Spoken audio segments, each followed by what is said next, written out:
Good day, everyone. Ali Safi here from Safi Financial Network. Today is August 2nd, 2024. This is part two of a weekly analysis just because last video was pretty long, longer than usual. So I didn't want to stretch it to an hour or so. So I just cut it in two parts. And this is the second video for this weekly analysis. All right, let's start with gold. And we covered indexes in the previous video. We don't talk about indexes in this. Gold had a doji bar today. So as you see here, this week was not a bad week for gold, almost getting into double top formation for 2490 and 2500. I believe that precious metals are in a topping phase. Specifically, when you see there is a divergence with gold, silver, and the other precious metals, platinum and palladium at the same time as well. So I should say gold is going to be a safe haven for now, just because people are piling into some different assets rather than US dollar, just because US dollar hammered on Friday's session. Even after a job report like NFP, US dollar just scooching to the downside. And that's kind of like a recessionary signal for the market. Um, um, uh, I should say yield curve just uninverted, and it is very, very bad sign. I believe that 2025, 2026, we will have a hard recession. So regardless of what Federal Reserve or the other economists are talking about soft landing or the other stuff, we are heading into a serious recession, potentially end of this year or next year. We're going to see that. So gold is kind of like showing the performance right now, but I should say gold is in top information. And if we get below this 2356, then we can see some kind of like a downside move here. And ultimately, I'm looking for sub 2000 for a fantastic buying opportunity in gold. I should say I'm waiting for this for a long time, and waiting for this to happen, because if this happens, I'm gonna just pile lots of money into gold, physical metals as well, because this is kind of like a very nice topping formation ending diagonal. If it gets to the downside, I should say we're gonna see a very sharp sell-off, or kind of like a hard sell-off for gold. 1800 to 2000 is coming. That's going to be kind of like a lifetime buying opportunity. If you ask me, for a short term, I should say gold is topped. And next 2-3 days, we may see a bounce potentially to just test this higher part of the shadow. But this is kind of like the area that I'm looking for. I'm not looking for a breakout. If breakout happens, upside target still is going to be limited. I'm not looking for a crazy upside target. I'm just looking for potential, just a shadow, nominal all-time high, then coming back down, getting to the lower low. And after that, 1800 to 2000 is coming potentially this year, later or next year. Moving on to silver, which is showing kind of like the strength right now. This is kind of like a dead cat bounce. Silver obviously breakout or break down important level. So silver 29 to $30 could be kind of like the scenario that I'm looking for a lower high. And then after that, you will see that. So here is the very obvious trend that we can see to the downside. So potential bounce for precious metals are coming. Gold already had a bounce, but silver can move higher. But those ones are kind of like a topped, and we are just looking for a bounce. Moving on to crude, which kind of like a negative today as well. Crude is getting down, hammered below this demand area. It's just getting into this level. So the lower shadow is coming. I believe that crude can see a bounce. Again, there is geopolitical tensions between Iran and Israel and Hormuz Strait. So crude always reacting to those geopolitical tensions. But look at the price right now. It's 74. Crude's supposed to be somewhere here. If this is very, very crazy, crude's supposed to be here. Why? Because it is crazy. It is very serious between Iran and Israel. It is very serious. If you just follow the trend of their escalation wars or just sparring to each other, now they are kind of like attacking to each other directly.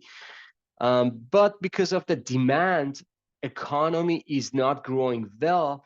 There is no demand for crude. So that's why even geopolitical tensions hold the crude higher. Otherwise, crude's supposed to be somewhere around here, which I believe is coming 61 to 66, 65.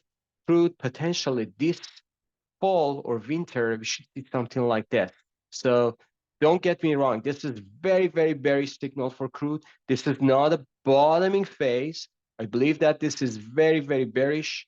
And if we get below this 65, 60, one, then we are going to head down to 51, 53, $40 crude for a recessionary period. Remember that whenever we are heading into recession, crude demand is going lower as well. So that's what I look at the chart. Moving on to individual names, but before individual names, let me just go with what's that? So let me go with this chart. I want to show you something pretty interesting. This is US dollar to JPY, which just had a marvelous move just last week. So if you just look at the weekly chart here, you see that US dollar is just losing its value dramatically to the downside. Especially just last week, we got below important pivotal point. So this is very bad for a stock market. If you see the correlation between US dollar and US JPY, you will see that here's the COVID, here's the 2022, and then 2023, 2024. So obviously we are just breaking down sharply, and this is very bad. If you just look at this chart, we're going to see a bounce. And this bounce is kind of like a correlated with US dollar and also Nasdaq and S&P 500. So we're going to see a bounce potentially to middle of this wide range bar, potential 150, which is going to be four units to the top, and then we're going to see a sharp sell-off after that. So this is kind of like a leading indicator that we are heading into recession, because US dollar lost its value during recessions, not during growth. So because Federal Reserve is going to cut the rate significantly to the lower amount, so they are not going to cut the rate for a good reason. They are not going to cut the rate for your favor just because they are into trouble. Economy is in trouble and they need to cut the rate. So that's why this one is going down. Moving on to Bitcoin.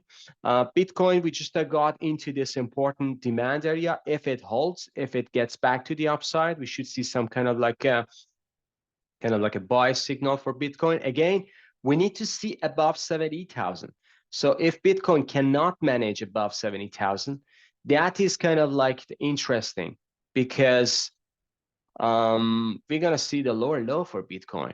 I was bullish. I'm still have like a bullish reading for the chart, but chart actually doesn't show me, or Bitcoin doesn't show me that it's gonna just go higher. If it goes higher, that would be kind of like very interesting reverse head and shoulder to the upside, and we're gonna see some kind of like a move to the upside if we break above 70,000. Right now, we are not there yet. We should wait for this one. Ethereum goes down as well today.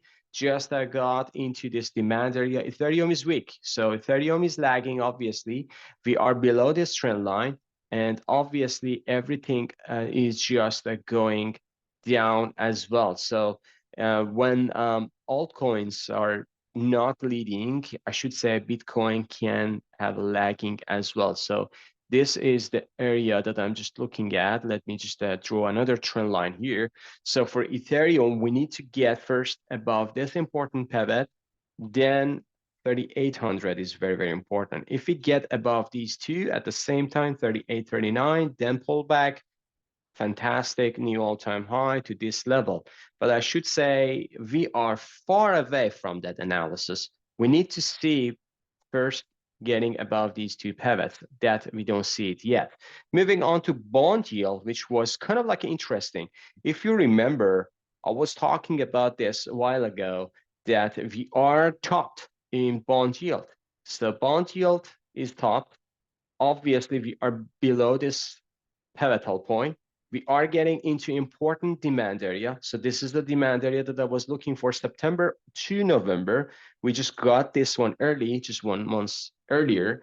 But anyway, it doesn't matter, doesn't change the analysis. We can see a bounce to this area and also to 4.20, 4.30%.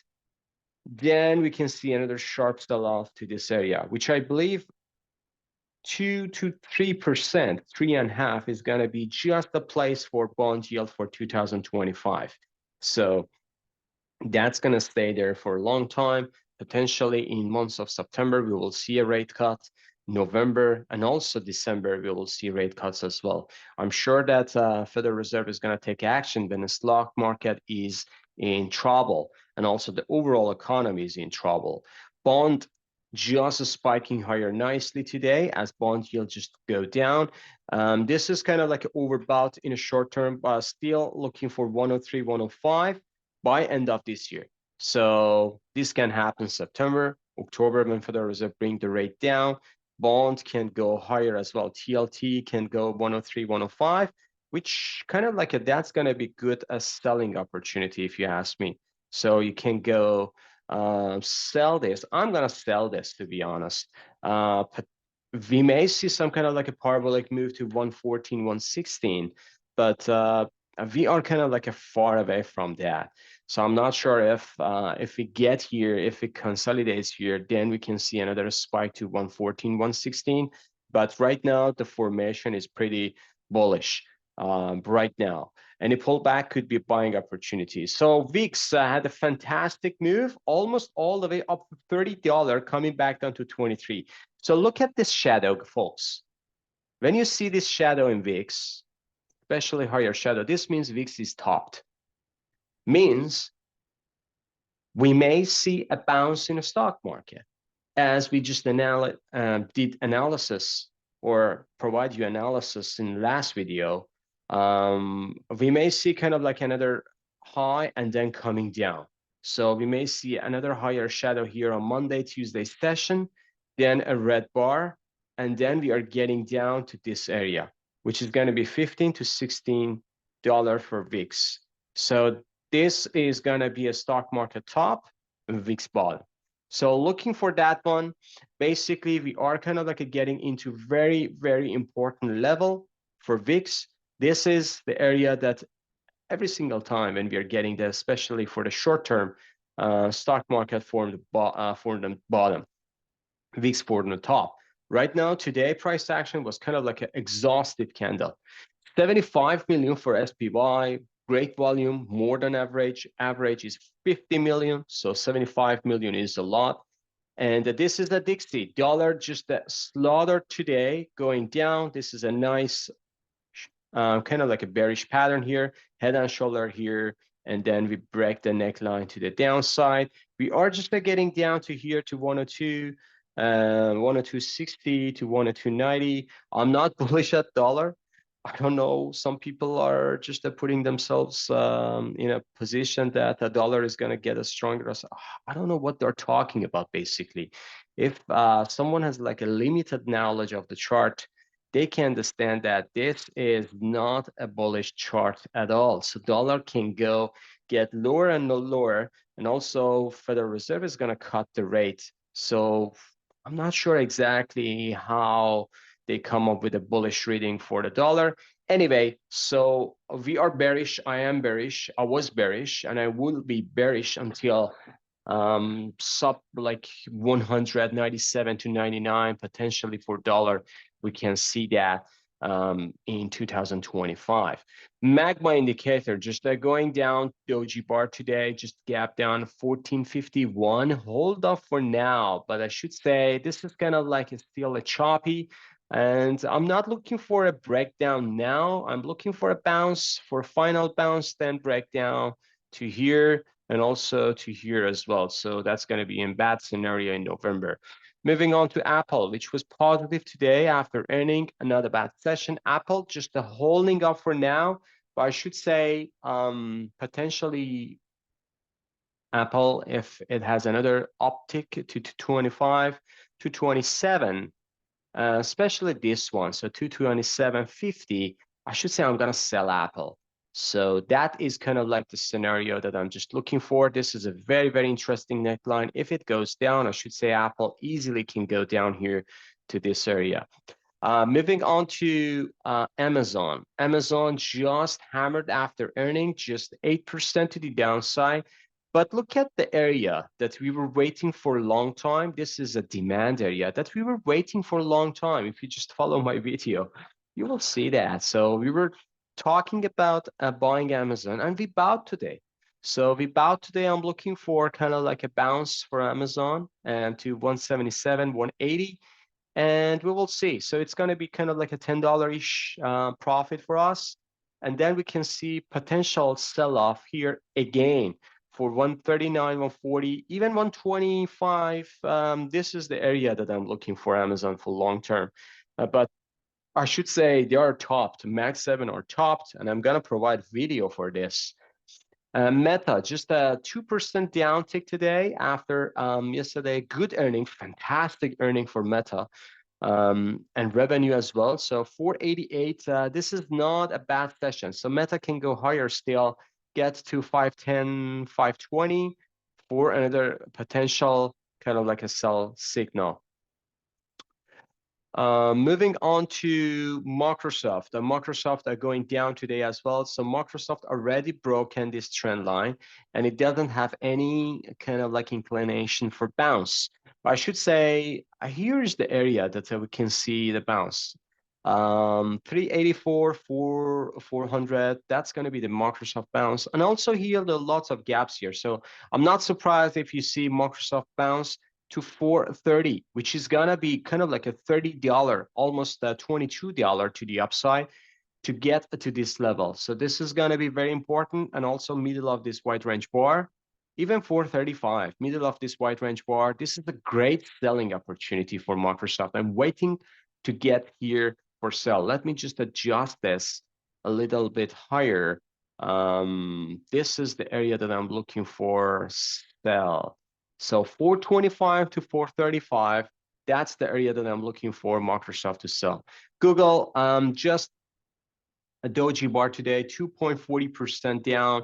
Google still can go down here, but there is going to be a chance for a bounce, and this bounce can get here. I'm not seeing more than that. So this is the gap, and also this is the area, 172 to 177. That's the area for Google to have a bounce and then getting down to here as well. So again, a bounce is coming for a stock market. Lots of indexes, lots of stocks are showing this. Netflix, even after this ugly sell-off here, it's forming ending diagonal, getting into this demand area. We should see a bounce potentially to this area.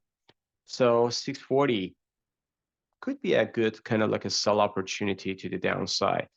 Moving on to Tesla, 4% downside today, 207 right now. This is very weak.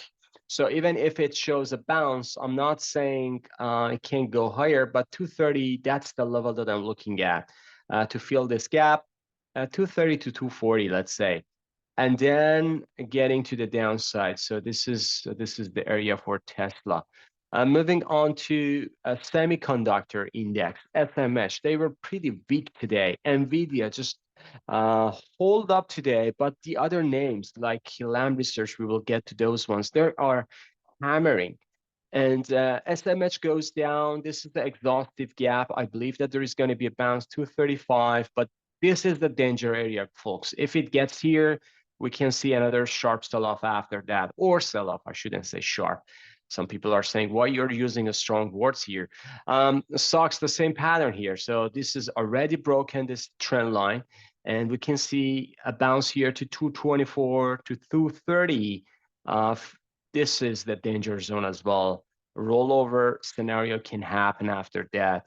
Moving on to Taiwan Semiconductor, the same pattern here. AMD, just a hold up for now because this is very oversold. But 159, 160, that would be kind of like the possible scenario for AMD. So if I want to show you some area that I'm just looking for, I should say AMD can get here to somewhere around here, and also this one can get here. So this is the area that I'm looking for, 150 to 157, and that kind of like it for AMD, nothing more. And we can see some kind of like a sell-off after that for this name. Nvidia, just a $1.95. Nvidia just had a bounce, a great bounce.